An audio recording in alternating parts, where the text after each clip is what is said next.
This program is brought to you by Resonance FM. If you like what you hear at resonancefm.com. 4.4 FM. I'm Master J, and this is The Artifacts. And this week we've got a royal guest. We have got King Ahmed, who is a recording artist, songwriter, record producer, actor, model, film director. Now, King, hello. Hi, I absolutely love that introduction. Okay. So King Ahmed, you've been King Ahmed since 2011? Yeah, King came about very accidentally. I just basically thought, my original first stage name was Mr. Slicks. And it was just like a tag name that was created by my friends, basically, because I used to do a lot of like artwork, graffitiing and everything like that. You're a naughty boy. So I shouldn't have done that. Was your graffiti, was it Slicks? Was that your tag? That's correct, yeah. Was it Mr. Slicks, your tag, or just Slick? Mr. Slicks, yeah, so being slick, basically. Yeah, blue team, I'll keep him talking, just burst in and take him out. When I was young, So do you still see your tag some places, like you climbed a tall building, you put it up somewhere, so you've still got a few of them around? That's a good question. I did, I remember last year I went there, and I remember adding my tag on this. Wait a minute, this is a new tag or an old tag? It's a very old tag. Okay, I thought you were just saying you added a new one last year. No, okay. no, I added it very long time ago when I was Mrs. Slicks, and yeah, I went past it. It was at a play park, and it was there. It was still there. Yeah, they had bit of like, it was looking rusty where it was, but it was still there. That's kind of authentic, and your tag has followed you in that way. It's followed me indeed. So, but does it? So, when do you think the transition was? So, you were Mr. Slicks, and then you transitioned. That was 2011. You transitioned to King Ahmed. What, about 5 years later? Yeah, this is when I had a trip to my motherland, which was Bangladesh, and I was there for my brother's wedding. And during that process, I had time to kind of like have a break from the industry and just kind of like step back, give my time to the family and everything, and reevaluate and remarket myself. Then when I touched back to the UK, and I was scouted and approached by a mentor of mine, former mentor, and who is one of my close friends still to this day, Ruel Singh, and his background was doing magic and everything like that, and he used to help mentor and life coach a lot of various different people and talents in the industry. He just scouted me on YouTube, and he said, I like your style, like the way you do things, the way you kind of like present yourself, etc. And I was like, oh yeah. And then we ended up speaking back and forth, and then we ended up meeting up, and it just kind of went from there. And then I just said to him, you know what, I'm gonna name myself King Ahmed, because my last name is Ahmed. Why not go with my actual name? And then King kind of went about through him kind of mentioning, because the way you kind of like present yourself is in a proper royal kind of way and everything. So then I thought, all right, King Ahmed, use my last name Ahmed. So that's how it kind of came about. So it's a nice name, especially if you go mega big with it. It's a brand. It's a Do household you know what I mean? brand. Because you got Queen, Prince, King. But does it annoy you? 2016, and then just recently Prince Charles has copied you.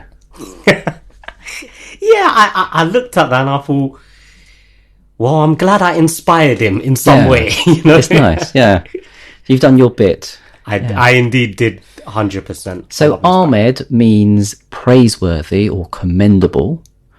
So I always thought maybe you could like form like a 50s rock and roll band. You could be like King Commendable and the Court Jesters or something.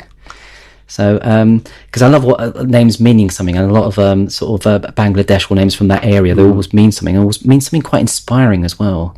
Yeah, a lot of the names that come from the that kind of like district, they always kind of name people if it has a meaning to it, basically. Yeah. So yeah, my name Ahmed, my my family name is Jabir Ahmed, and it means like peace and humbleness, basically.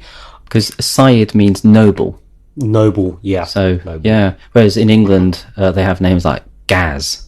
Gaz. Or Barry or something. Do you know what I mean? You know, it doesn't I used to mean have much. a friend called Gaz. Yeah. But I think maybe in England, I'm not from England myself, but maybe from England, it was always about the surname, the last name being what the job is. Yeah. So that's all that was important. Like, you know, so it would be the last name. Be Gaz Cheesemaker or something. At least you know what he did, you know. So you once went on stage and you performed, and it was at a show you weren't even booked for. How did that happen? Yeah. Oh my day. This is the pinnacle of my career.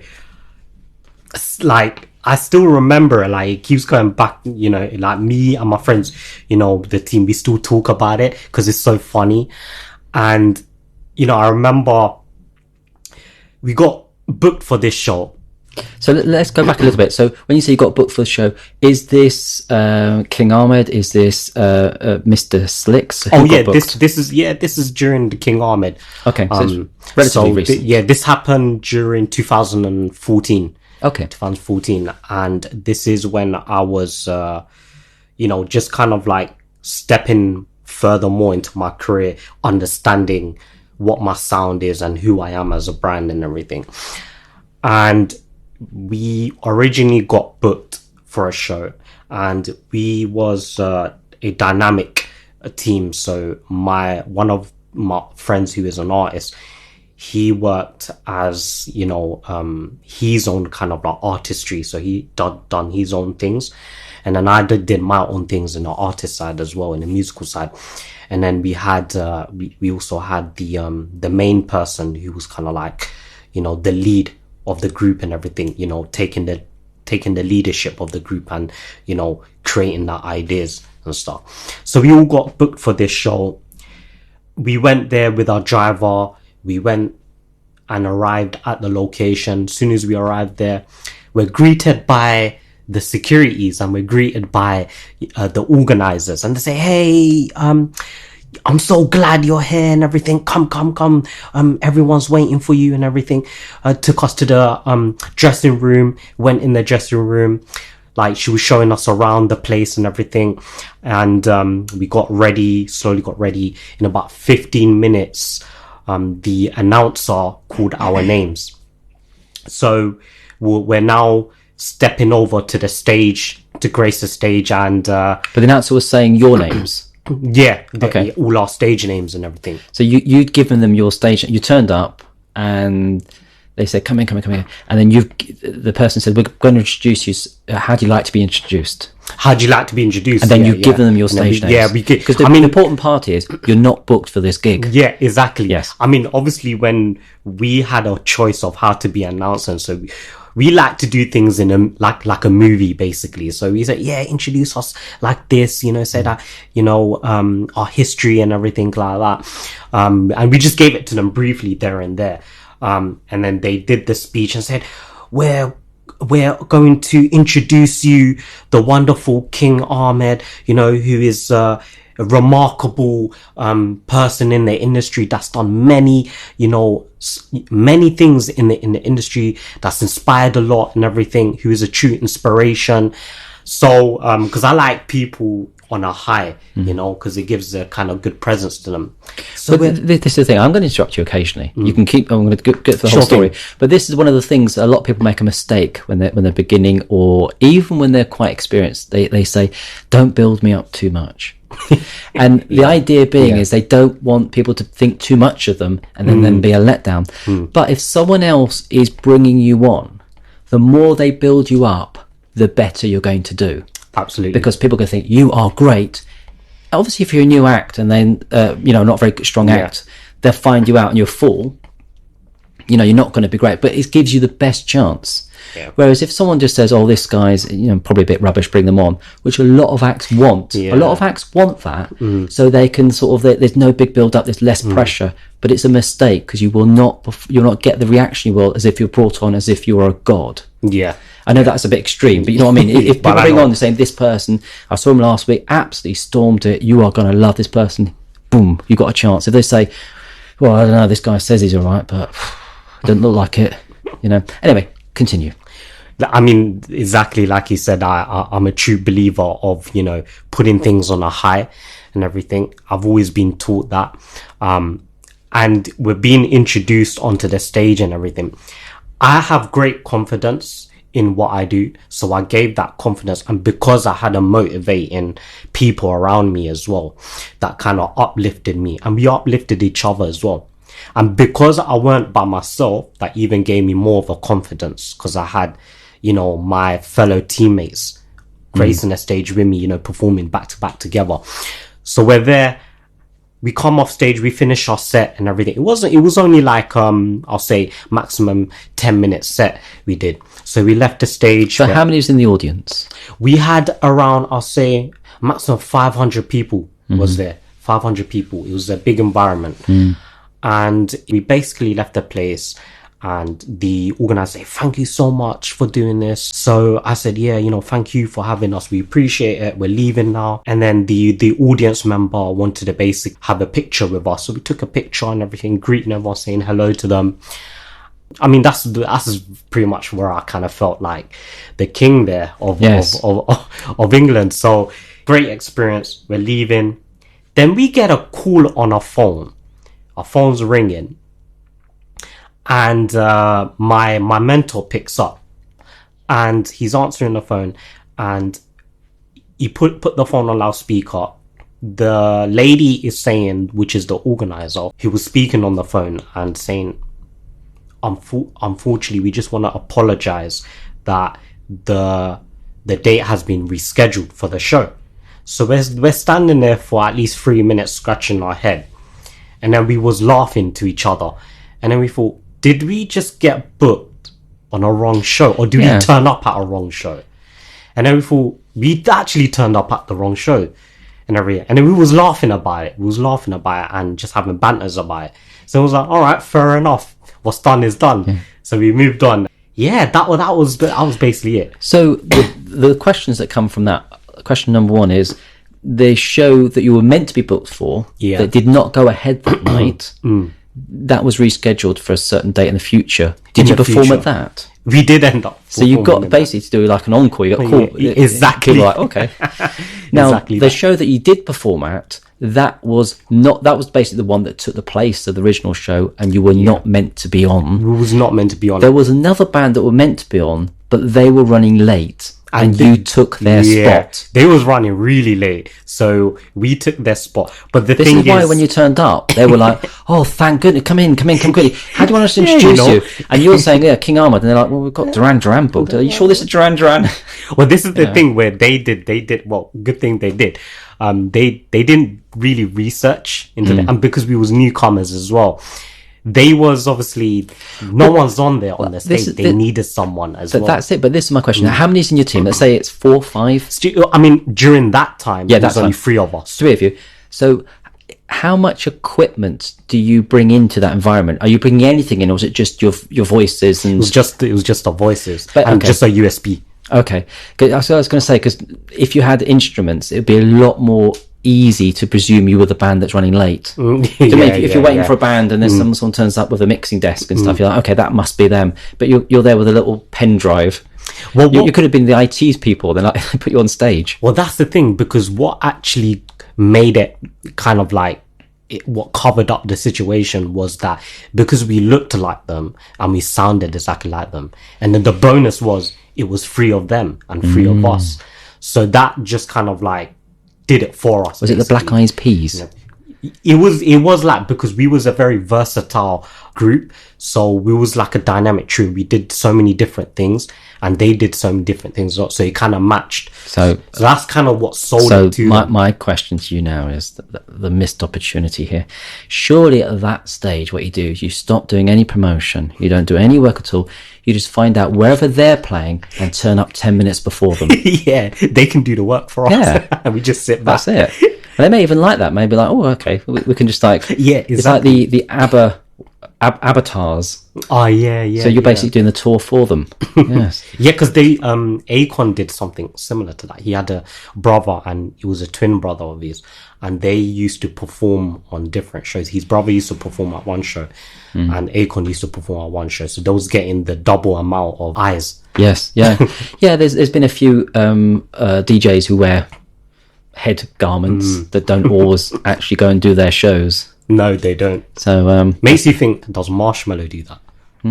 yeah, I've delved quite deeply into your history. So we're going to go into things that are not what you're known for, but just things you've done in the past. You're worried now, I've got your police record. Yeah. So, Definitely interrogation. so we've got, in 2013, you were in Channel 4's The Fried Chicken Shop. Yeah, I knew that was coming up. Yeah, I know. It's what I like about it is so it's a for people at home who've maybe not seen it. It's a reality TV show set in a chicken shop, a fried chicken shop, and it's basically just like customers coming in and chatting at the table. Yeah. But what I like about it is, even though you're a lot younger, you're talking kind of to a friend in a very similar way about just doing things the right way and being inspiring and stuff. So it's interesting. It was like even though it's in a completely non sort of performance or musical situation, it's just the same attitude or conversation. It was a surprise because I was shocked. I mean, it was more of a thing where like I didn't realize, and then when it was told to me, I was kind of like in shock. I was like, oh no. What did I just say there on live television, national television? I should have said that. So it did look, you could see it was just a shock, but I'm just saying in nowadays that even that would be enough. When you did the show itself, were you recognised after doing it? If you go on Google, which you probably already have, there's memes. People of you? Yeah, people have created memes. Oh, in what way? Of you being inspirational? So, what one of them is, I mean, I'm a big fan of memes. I like memes. I mean, they created the quote that I basically made, and they turned it into a meme. And on there, it said, "It's you against the world." And how the meme was created is because the trailer that was playing on Channel 4, it was playing every week, "You against the world," and it's me pointing on there, and then they created it as a GIF as well and everything, and then a meme. Oh, how cool! Came out, and on the meme, it's got like the chicken around my face and everything. It's like, "You against the world," and I took that, and I was like, "Oh, that's amazing." My quote's gone out there. Have you not done a song about that? I just resurrected the quote. So you just said it in the conversation, and they've used it in the thing, and it's taken off a bit. Oh, okay.